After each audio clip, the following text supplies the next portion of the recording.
back in this bitch. No, we full attack in this shit. You know the format came equipped. Yo, what's up, everybody? Welcome back to another episode of the More Than 92 podcast, where we always keep it 100. It's your man Harrison. I am back. How's everybody hanging? I hope everybody is good. I hope everybody has done well since the last episode. If you're hearing this and wondering why I'm talking low, wondering why I sound like I'm trying to serenade people, like it's the Love Hour on 102.5, the Jam, Slow Jam Sessions. It is basically 3 o'clock in the morning. I was going to record this episode and I fell asleep earlier. I was going to record it earlier and I fell asleep. And you know how y'all, when you get your grown ass into the point where you take a nap and you just can't fall asleep after you wake up from the nap. So I was like, well, fuck it. I'm already up. I might as well get to recording. So hop my big ass on the bike. And then I was just like, let's get it done. Episode got to be done. Work got to be done. Things got to be done.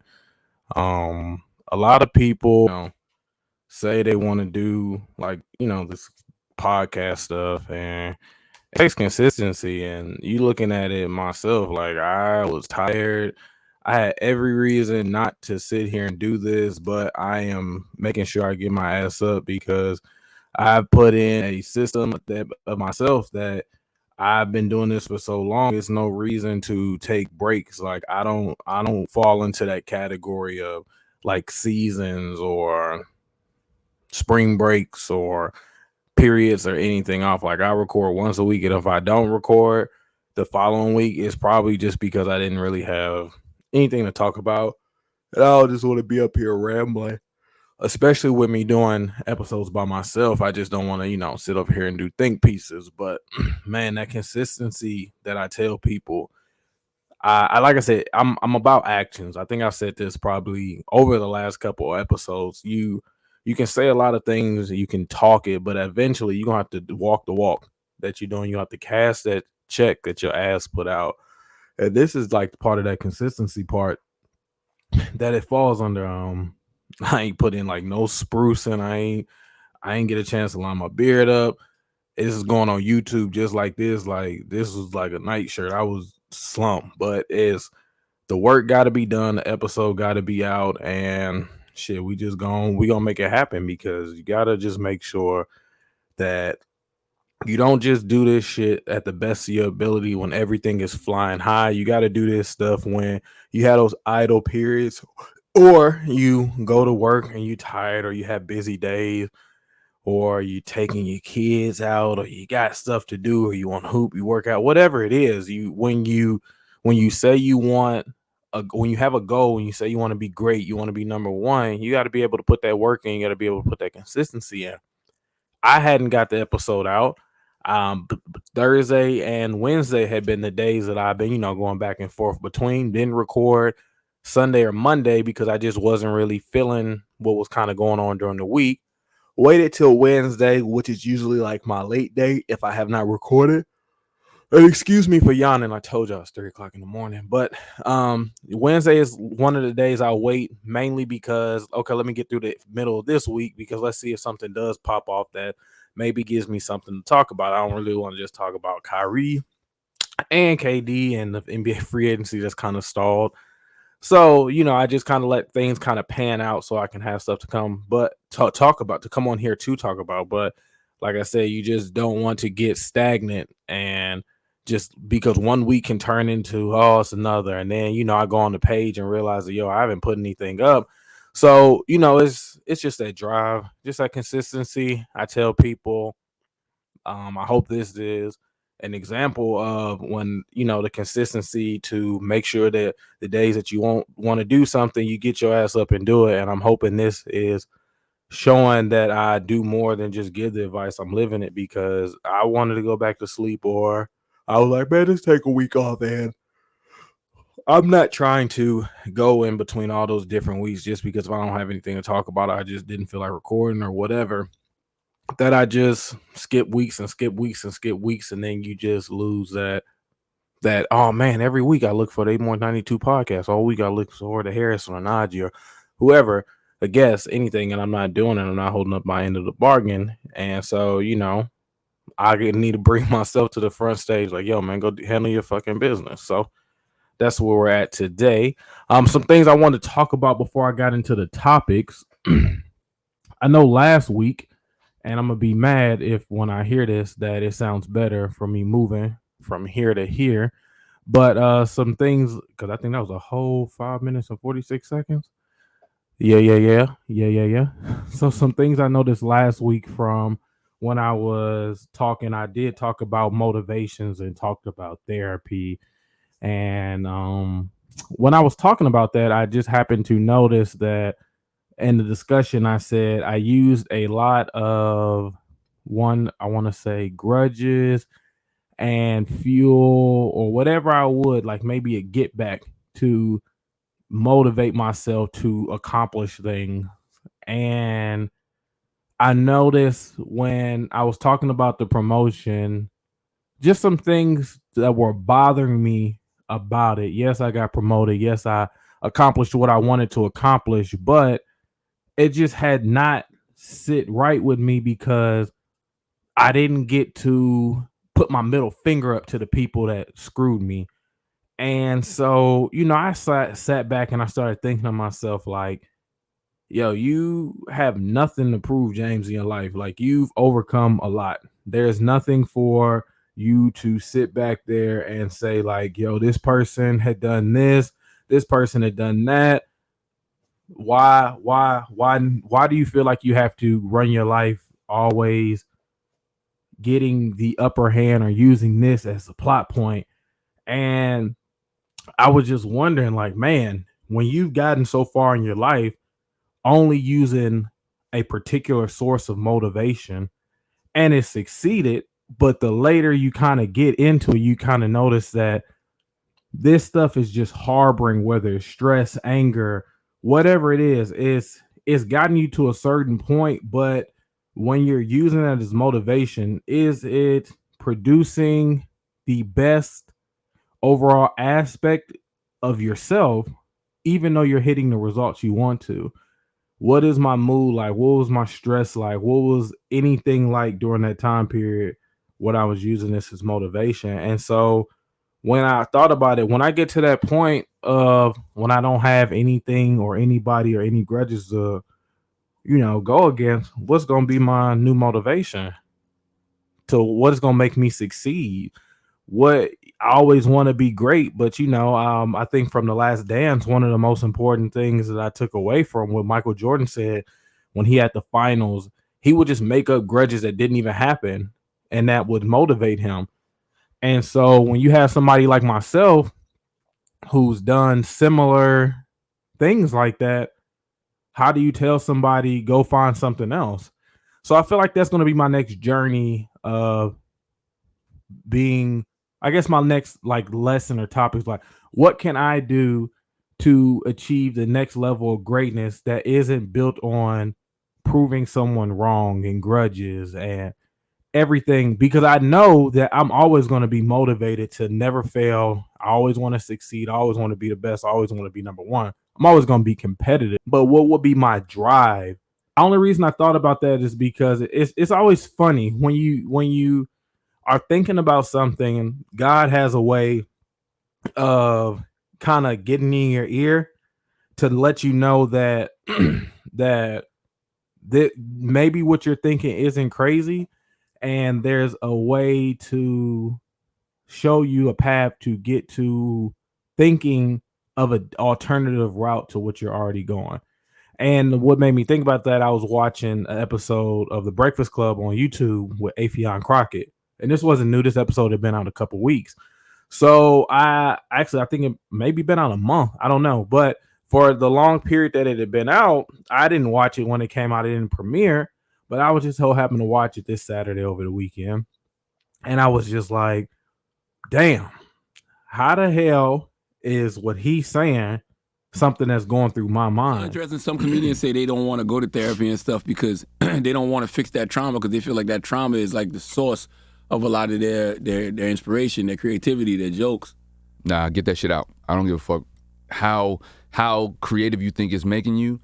go to therapy and get that stuff out, because there's always a pattern that you're leaving when there's trauma. Mm-hmm.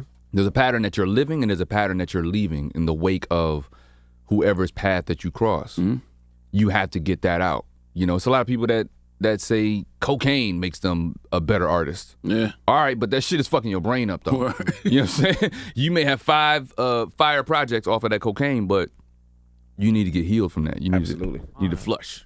And it's always those, when I said I was never like really religious, like I'm not going to church and all that type of stuff, and I believe in something, I always said what always made me a believer was that I don't have to go into church or go to a Bible study or Sunday service, anything for me to get a message that aligns with what's going on in my life.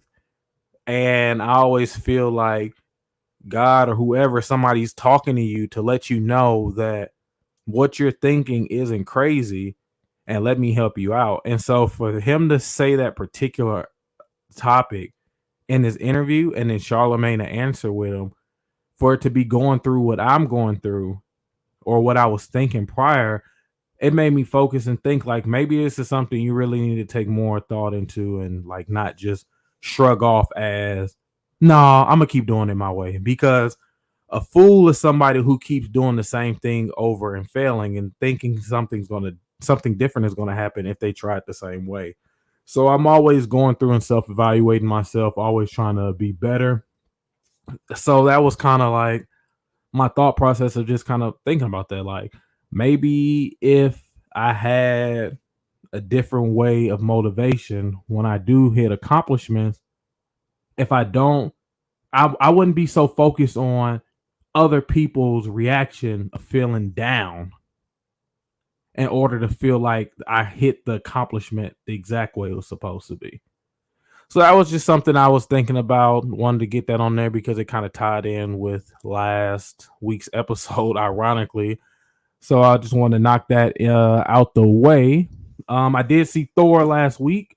Was going to give my take on it. I did like it. It was not a bad movie. It's actually a really good movie. I will say I'll go from here. It's not my favorite Thor. Ragnarok will still stand like at the top. It's not even close. I don't know if they do another one. Will that be? I will say Taika Waititi is the person to mesh with Chris Hemsworth. But I will say my only take from Thor was we get it that Chris Hemsworth is funny.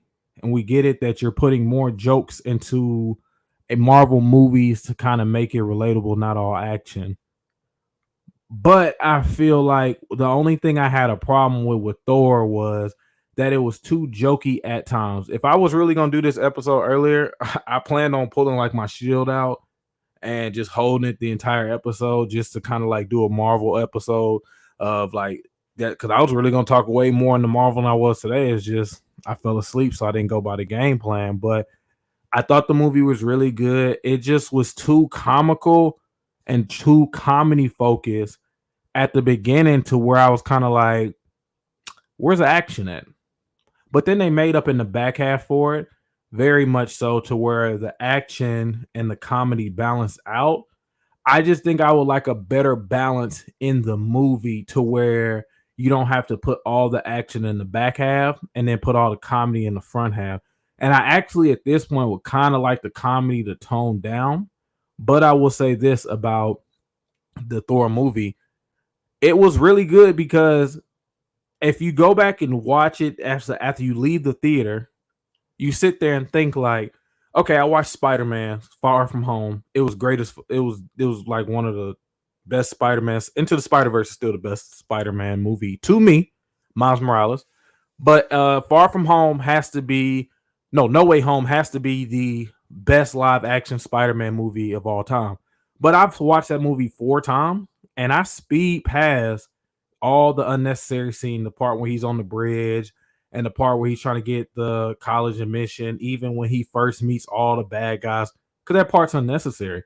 Like it's not interesting to me the second or third go around because it doesn't do like once you know that it plays no factor in the back half of it, you just kind of go to the back half. And so I kind of I literally skipped to the part where, and if you ain't seen Spider-Man No Way Home, you just don't want to see it by this point. So I'm about to just talk about it in full. But I speed to the back half where they get to the apartment, and then Green Goblin turns on them, and then that's when you get to all the Spider-Man meetups and the fight, and the movie just jumps out the frame. I don't care what nobody says. Okay, they didn't introduce new villains. It's already what we've seen before. Okay, cool. I don't care about that. You got the introduction to the multiverse. It's probably when par what they had to do with their phase 4. You get all 3 Tobey Maguires. You get a closeout scene for Andrew Garfield, whatever. But I'm not talking about that. I'm talking about Thor. So in relation to Thor and everything, because the first half was uninteresting and the back half was so good, it makes you kind of appreciate the comedy in Thor, the second one, because I'll watch the whole movie again and watch the first half of it and not have to skip to the back half of it. But Ragnarok flowed so well as a full film. I think because Taika Waititi was on his conservativeness, because I'm just with Marvel, I don't really know if they like me. He kind of was more aware to put a lot of action in there. But when he got free reins, he just put a lot more comedy. From what a lot of people what I've seen, they say this is a typical Taika Waititi film. I'm having no issue with that. It's just like I said, I would prefer to have more. I would prefer it mixed like it mixed with Ragnarok. It had his, it opened up with the opening scene. I guess I'm trying to find Thor. I'm sorry, trying to find Odin. They find Hela. They fight. They had comedy scenes on Sakaar. Then they have the fight scene with him and Incredible Hulk. And then they go back to more comedy. Then there's fight. Then there's comedy. Then he has a big scene with Hela. And also they spent more time with Hela than they did with Christian Bale, who killed it. Everybody killed their roles. Jane finally got a good scene. I'm not gonna say what happens to her, but she finally got a good scene, a redemption arc per se. Thor, Chris, like I said, he killed it. Valkyrie, Emma Thompson, fine as hell. She is playing the hell out of Valkyrie. She is probably one of the best supporting characters outside of Anthony Mackie. And since Anthony Mackie now is Captain America, he's not really a supporting cast. He's up there with A-listers for as far as where he stacks as tiers of the Avengers roster. But Valkyrie, she is pivotal in the Marvel franchise. So just what she brings, like Emma Thompson shares no scenes with anybody, like to where she is a supporting role. She kills all the scenes. So I like her. I'm glad they put her in there. Like I said, he assembled the perfect cast to reboot Thor with. And from what I was saying, he went by the comics for the Gore the Butcher comics pretty well. I just think that the comedy scenes that they had, they could have put more Christian Bale in and mix it up better like they did with Hela when she went to Asgard and was killing everybody. I felt like they spent too much time in the first act with comedy, and then when they were introducing like some of the gods in the second half, they could have put more Christian Bale. But I got enough to where I was satisfied. Christian Bale up there with Killmonger. Killmonger is going neck and neck with Thanos. I mean, Thanos is easily number one because when you kill the goddamn universe, you don't get beat for that. But I think what I like about these characters with Thanos, Killmonger, and Gore the Butcher is when you got somebody that's just straight ass evil, it's so easy to, man, F him. When you kill him, you have no sympathy. But then when you have somebody like Thanos, you see Thanos, yeah, he was crazy. He want to kill off half the world. But in his mind, it makes sense. Killmonger, whatever Killmonger, you can see is deep rooted with revenge, but he still cares about his culture and his people. Even when he's dead, he's like, we can fix you. We can heal you. T'Challa said that to Killmonger. He's like, why? So I can spend my days in prison. And he has that iconic line where he says, nah, throw me in the ocean. Just like my ancestors that knew that death was better than staying on a boat and going to servitude. Like, it gets no better than that. And then you have Gore. Gore was just killing guys because he worshiped the god and he lost his whole entire family to finally meet a God when he was the last one, just to find out the gods didn't care about them at all as long as you praised them, and his whole family was just going to die so he can bring another one up. And he lost his daughter, and that's what sent him on this tyrant. Marvel has a great way of putting care, and I didn't spoil anything for anybody. So I know Banks is somewhere sitting over there about to cause a crash scene. Like, dang it. No, you don't have to skip any parts of it. I didn't spoil it. But Marvel has a great way of, when they do get a good villain, they make them feel like I have sympathy for him. Now, Hela, she was just evil off top on Ragnarok. She was just killing motherfuckers out the gate go. She came up out that little prison that she was in, stabbing niggas left and right. So, I mean, that's what I mean when you had those villains that are just on 10 as soon as it starts, that you get to appreciate when villains like Gore, the God Butcher, Killmonger, Thanos, even the guy from Captain America, I can't think of his name right now, that from Civil War, that broke up and did the Sokovia Accords. I can't think of his name right now. I don't know, but I'll probably post a picture or something of him. So, but you appreciate that because that takes a lot, because it makes you reassess the definition of a villain.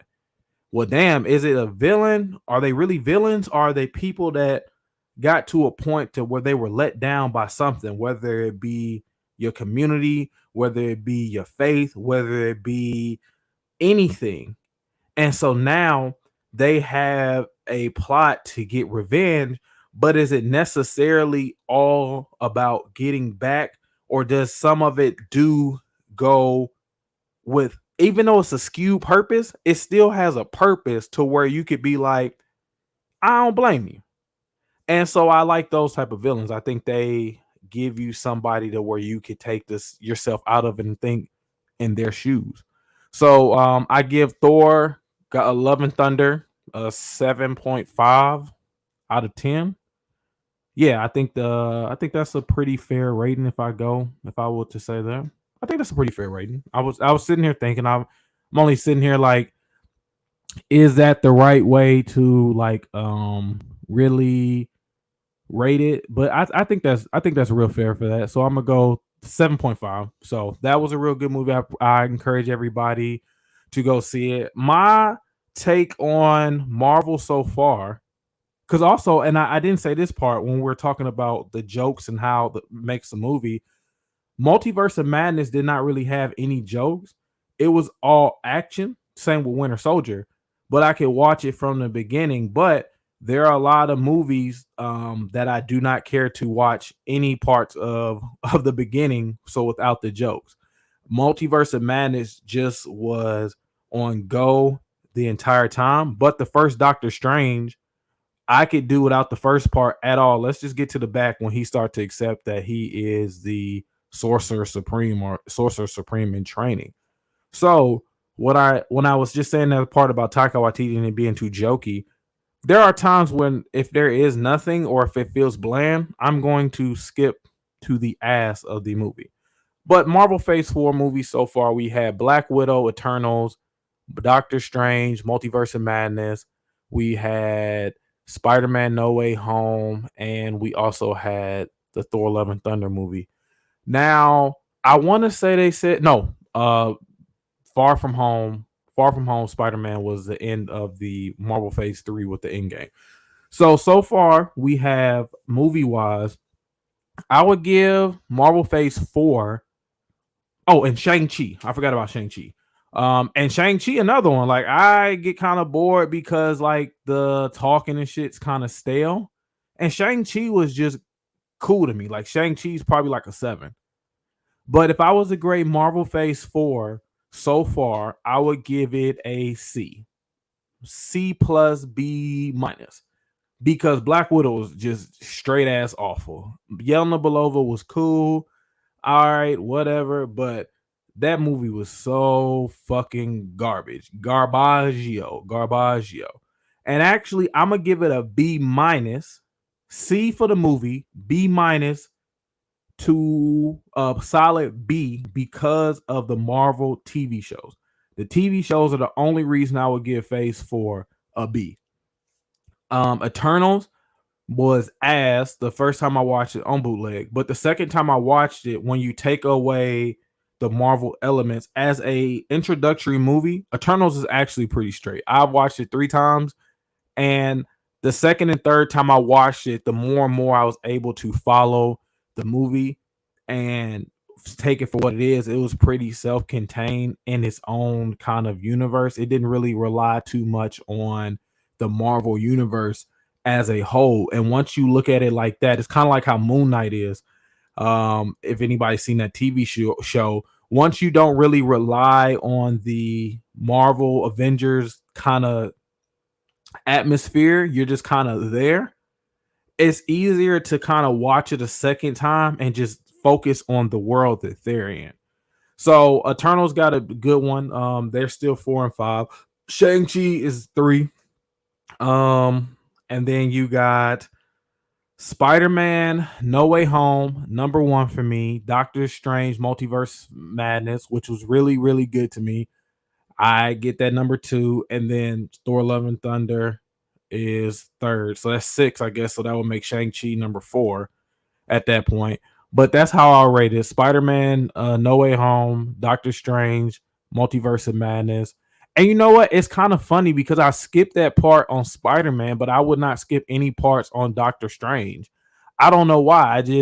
I felt like it flowed better, but the cameo scene of Spider-Man is better. That back half of Spider-Man is so fucking good.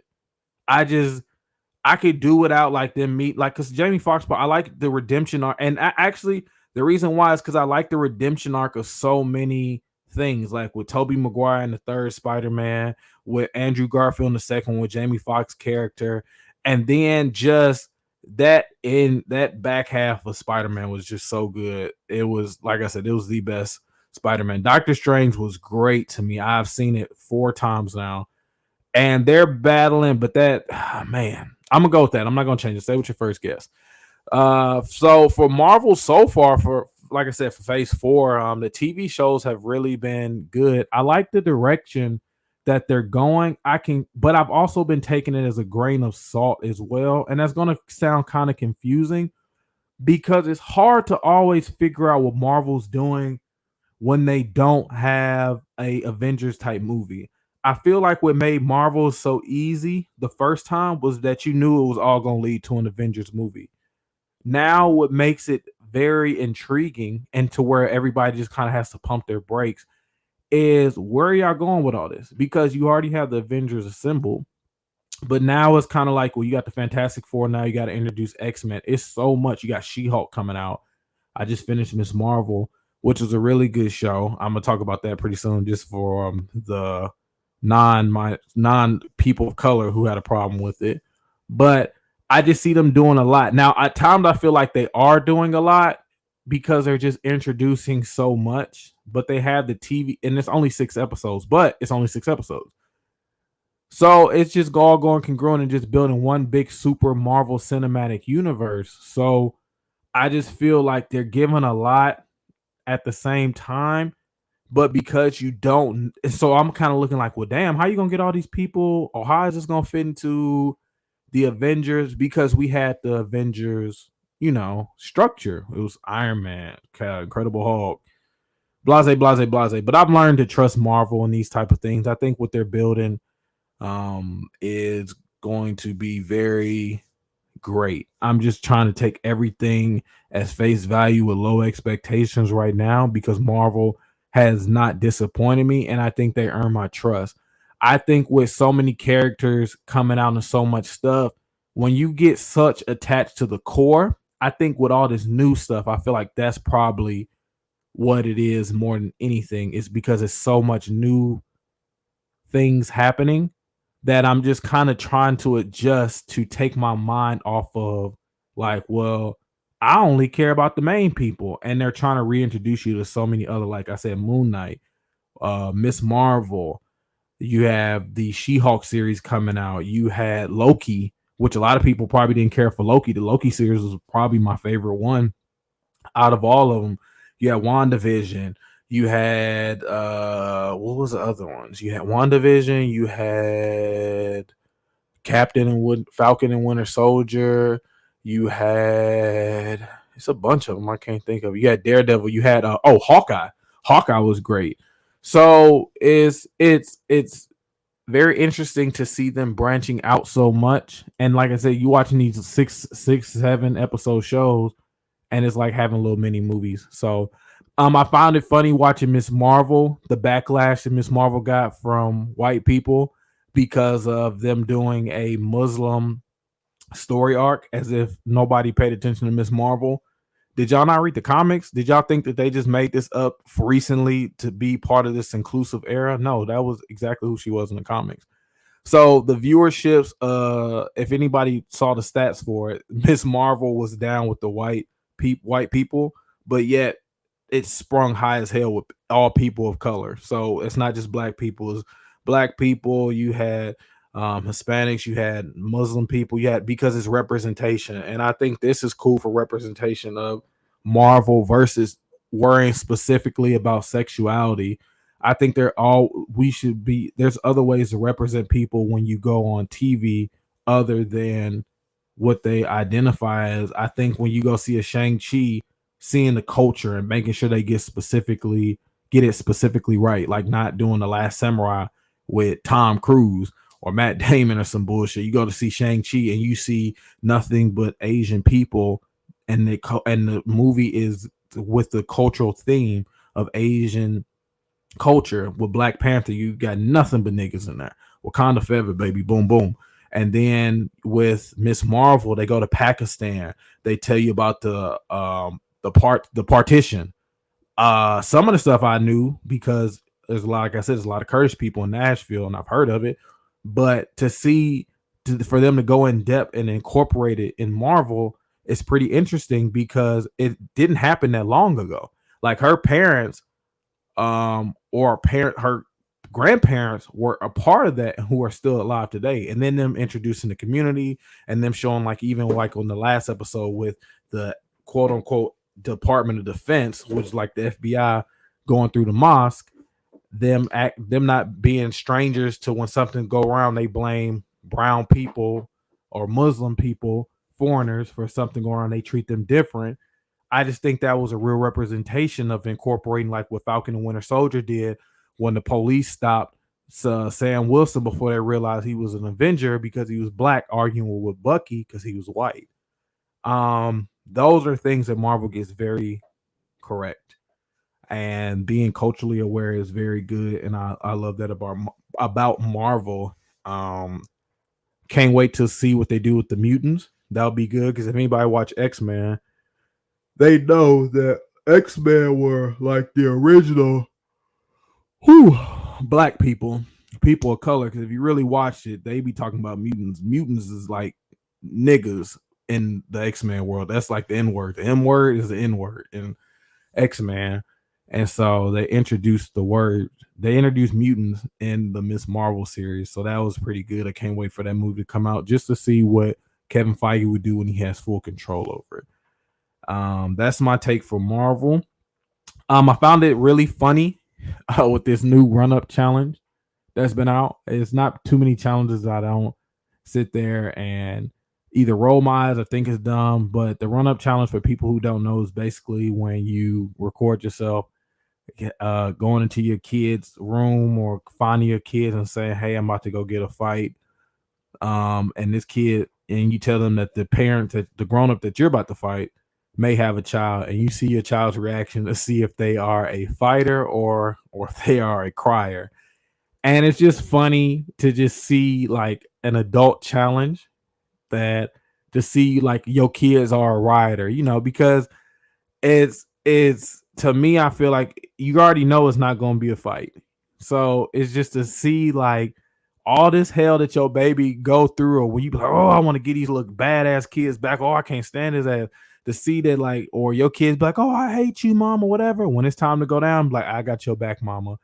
My son, I even did it with my son. I just haven't edited the video to take out some of the cursing in it, but I may post it on here to just show y'all, he was a rider, and I just think I think it's a very good challenge. I feel like you can come over here too, and I can whoop your. Hey, Zay, put your shoes on right now. Put your shoes on. Okay. Because he's outside, he about to bring his here, and then he over here acting. And if he got a son, and if his son want to come up here and do something, I need you to whoop his ass. Put your shoes on. You about to come out here and fight him. All right. All right. Let's go. I feel like people are doing the most when, like, Charlemagne. He was one of the people I seen. He's just saying this is traumatic to see the kids that are crying and are afraid to fight. I don't feel like people from all the challenges. I don't see the parents making fun of the kids that didn't want to cry, like soft motherfucker, oh punk ass. I don't see them doing anything like that. So I see that it was just a challenge. I don't see what make this any different than when y'all was seeing all the motherfuckers stacking crates up harmfully and could fuck themselves up, and y'all was eagerly continuing to do the crate challenge. But to see this talking about, I don't want to relive somebody's trauma. Charlemagne is funny just because he pushes out a lot of mental health stuff. And I love Charlemagne. Charlemagne's a big inspiration for what I do. So I'm not saying this like it's him negatively as a person, but just for this particular topic, I feel that he does a lot of goading and pushing sometimes on the radio. And, yes, okay, this can be traumatic to a kid for fighting and for an instance. But you do traumatic stuff to adults all the time, and then just be like sending healing energy or doing this and doing that. And so to me, just for this instance, if you do the goofy shit as you sit here and push mental health, but then don't sit there, and I'm not saying he don't repent, we just don't see it on air. I'm just saying the stuff that he still does on air, and then kind of be like, this shit is wrong for the kids challenges, like it's super duper traumatic. I don't see it's anything wrong. I think somebody called on there and was like, these kids want to act grown any other time they being disrespectful, so like let's see them get ready to go out there and fight. I mean, the stuff doesn't go too much longer after.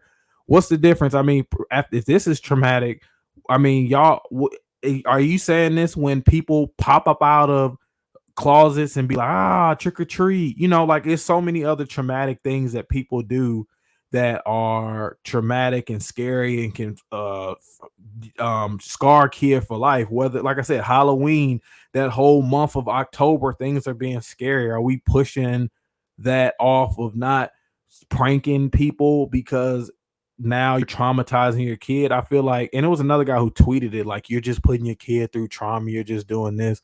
Nobody's sitting there dragging the kid outside. They just saying, let's go fight, and they're recording their reactions.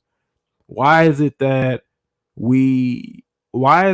everything that happens has got to be either traumatic or overboard? Like, why can't a challenge just, like, even like if it's a dance challenge, and everybody do the dance challenge, and then white people jump in, then it's like, we can't have nothing for the culture. We can't do this. We can't do that.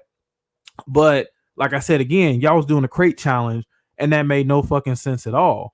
And you just running up the crates and falling, which that is an injury prone incident. What was up with the cinnamon challenge? It's just kind of like, at no point you're going to be, I feel like it's at no point you're really going to be able to do anything without it kind of coming back and somebody having a problem with it. But I feel like to sit there and say that you're goading and putting your kids through trauma just because you sit there and said, I need you to come out there and fight with me. Well, are kids not even fighting anymore? That's kind of what I want to know, because if they're afraid to fight, or what are they doing like outside of that? Like, oh my God, I'm be so traumatized because my mama told me to come out there and fight. What are these kids that y'all are sitting over saying you're putting them through these acts? What are they doing through any other time? Like, if that's the first time they ever heard fight is through this challenge, then I could understand that. But if he know what a fight is and he getting afraid of it, obviously he done seen a fight before. So I just thought that was really extra for people to just be taking like everything and microscoping it and like taking it to the fifth degree. Like, now because we learned the word trauma, we just got to open up that box for Pandora. La la la la la. Like, bro, if my daddy would have told me or my mama, whoever would have said, "Hey, put your shoes on, we about to go scrap," I'm like, hell yeah, here go your Vaseline. You need some tape. Let's go. My first fight was a family fight in Detroit with my uncles who are like my brothers because we are only 3 years apart. Don't ask me no questions. Don't get disrespectful. I love you, my granny Mentora. But we fought the people below us in the apartment that she was in. And me and Robert whooped ass, jumped them. You know, you could play whoop that trick in the background. And then my uncle, he was fighting somebody else.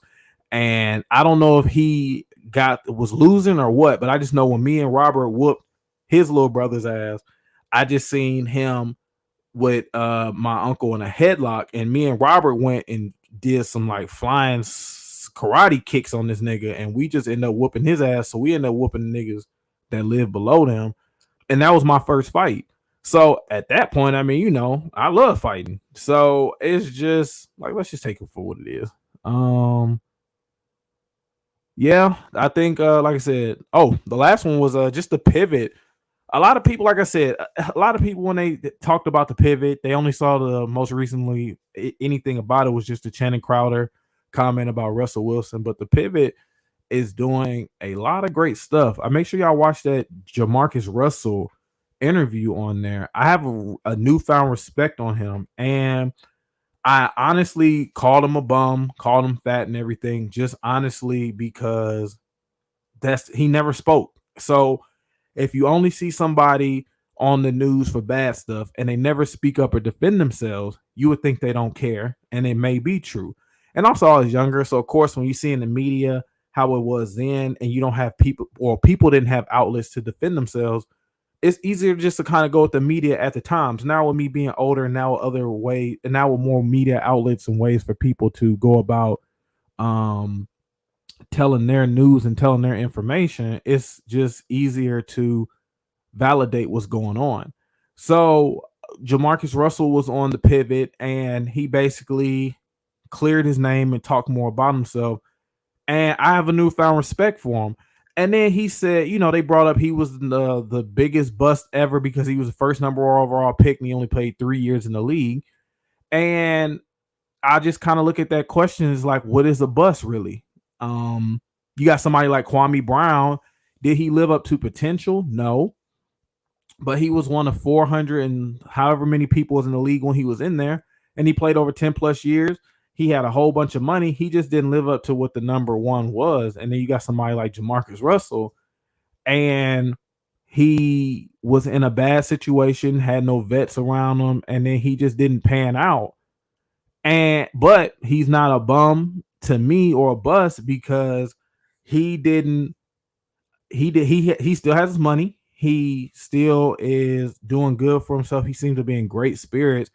And it's just kind of like he just did not have the career that you expected. I mean, you got somebody like Vince Young. Vince Young should have been a Super Bowl winning quarterback for the Tennessee Titans, but Jeff Fisher derailed him. Was he a bust? No, because we never had a losing season with Vince. Vince still has a better record than Cutler and anybody that came out that class. So I don't consider him a bust. I consider it's the expectation level just wasn't lived up to.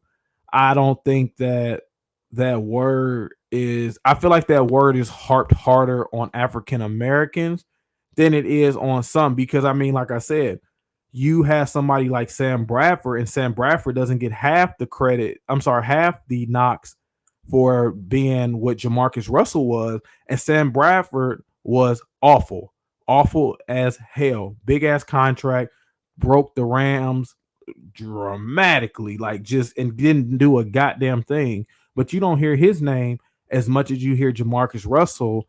And Jamarcus Russell was actually going through things, but he was only in the league for 3 years. Sam Bradford was in the league for, I want to say 6, 7, 8. I don't know to be sure.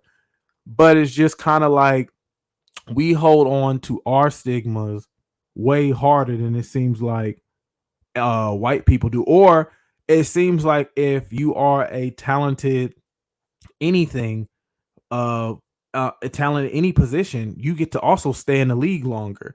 Because I mean, you remember when Dwayne Haskins got killed, all they wanted to say was trouble quarterback from Pittsburgh. But you got somebody like Josh McCown been in the league forever, and he was ass. So If you really want to, Josh McCown can say, they can say whatever they want to. I played in the league for 12 some odd years. It's like the opportunities just happen to be more. I think the opportunity for Jamarcus Russell would have been great if he was somebody else. Look at Jay Cutler. Jay Cutler didn't do shit, but Jay Cutler was getting called out of retirement. And I met Jay Cutler one time, and he's an asshole. But Jay Cutler got called out of retirement, yet you had somebody like Colin Kaepernick couldn't even get a job. Even somebody like Colin Kaepernick is getting all that flack for people want to say whatever. Colin Kaepernick had a great career. Colin Kaepernick was great. Colin Kaepernick should have been in the league. But we get these stigmas for people like ourselves, and we hold on to it, and we let people say it, and then we add on to it and make it worse because, of course, we're going to amplify the voices. We're going to do all that. And I just think that we just need to kind of cut that shit out because we don't need to fuck up ourselves anymore because it's already harder for us. I think Jamarcus Russell could have went to another team and found an OG or had somebody in the league get under him and be like, hey, big dog, this is what you fucking up at. I see the potential. Come here, come wherever. Because you see how many times you see people say, if I didn't meet this person or I reached out, I did this, you know what I'm saying? I would have been out, and I just watching the pivot, it like lets you see that side to where this person was doing this, but these stories were getting out. And because of the narrative was already set, I can understand him not wanting to go out there and change it because, I mean, y'all going to think of what y'all think regardless. I think the pivot does a good job of getting people on there to speak for themselves versus having people speak for them and write narratives that aren't true. And the pivot allows the guests to come on there and actually speak. So when they do leave, if you thought they were a fool before and they come on there and sound like a fool after, well, then they was just a fool because the pivot is allowing you that platform to go out there and write your own narratives. So somebody like Cam Newton, I feel like gets a bad break. But then as I watch the pivot episode, I see, you know what, Cam, you play a factor in this just as much because you are your own problem. And listening to you talk sometime, you sound kind of dumb on some of these rest. Like, I don't want to just talk to these. I want to talk to the strippers. I want to talk to the prostitute. Like, nigga, what are you talking about?